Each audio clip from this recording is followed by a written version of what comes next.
coach, but I think for the most part, we kind of just run just like kind of just play by feel, kind of just as the game flowed along. Whoever's hot, I think it's just whoever stays in. I think it's like Coach McGee and Coach Rob's always done it.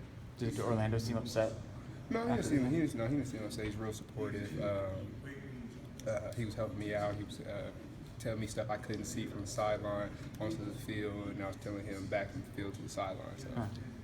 What do you think is important for you guys offensively, like at the beginning of the game, to kind of?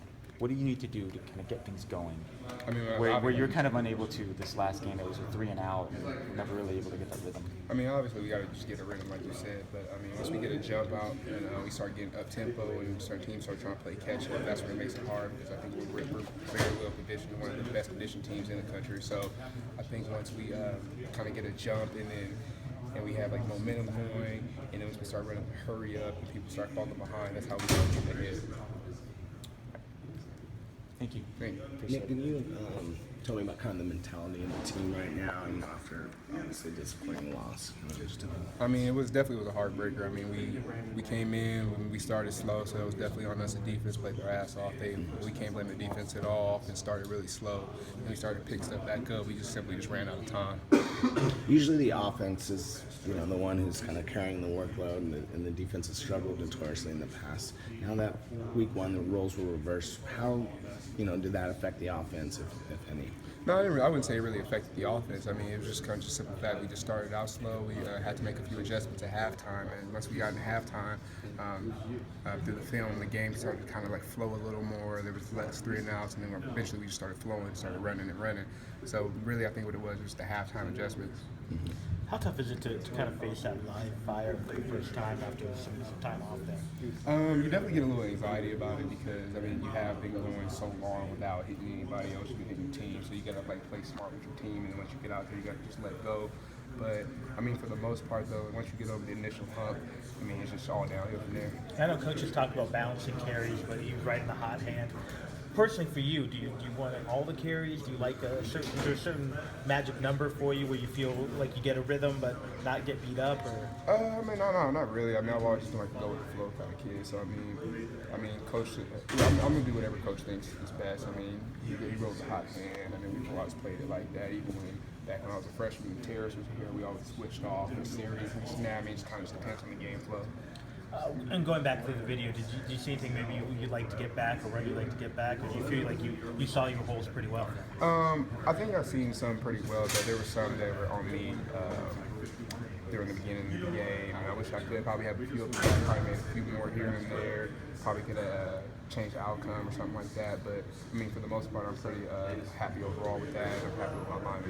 Obviously, the 49-yard run was pretty good. What did you see on that play? Did it open wide up? Did you have to study or anything? No, not really. I mean, I just went through my progression as that Coach McGee always taught.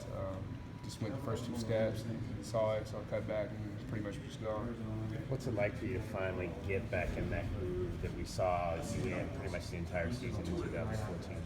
I mean, it's great because, I mean, definitely, like, I did kind of slow down, kind of slip up a little with injuries. I mean, I did have a decent little jump last year for the first few games.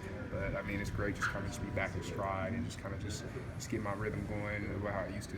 When you talk about kind of how things kind of progress through the game on Saturday, is it when you're dealing with a little bit of a newer offensive line, does it take some time to get that game feel with them for you as a running back? I mean, no, I've been with them all camp, so I mean, I kind of got a feel for them all camp, and I mean, I know them all, and I've been here. They all been here with me since we started, except for the exception of Nate. But Nate's pretty new, but Nate's he's progressed a lot, and I'm really impressed with him. Really, he kind of surprised me during camp when he came in. When he came in, one play, I was like, "Oh, you're out here," and then now he's over here starting. So I mean, he's doing really good, especially for his first start.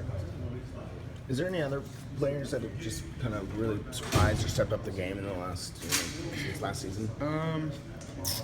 Definitely got to say Lath has, Freddie, Jacob, especially Lath. Lath is also one of my really good friends.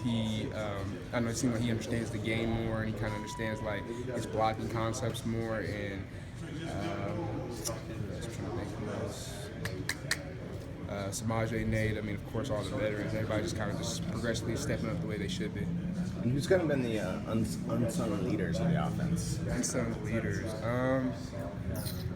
To be honest with you, I know I kind of feel like I kind of stepped up as far as a leader, but like I've never been really like a real verbal person. When we became a leader, I was kind of like real good with the flow. But like I mean, Samaj, Nate, Anu, of course, Anu's been really like the go for us, and Anu he gets the offense going, he gets everybody hyped up. So I mean, I think Anu's been a pretty good leader so far. Any examples for yourself of things you do non-verbally to, show your leadership or anything?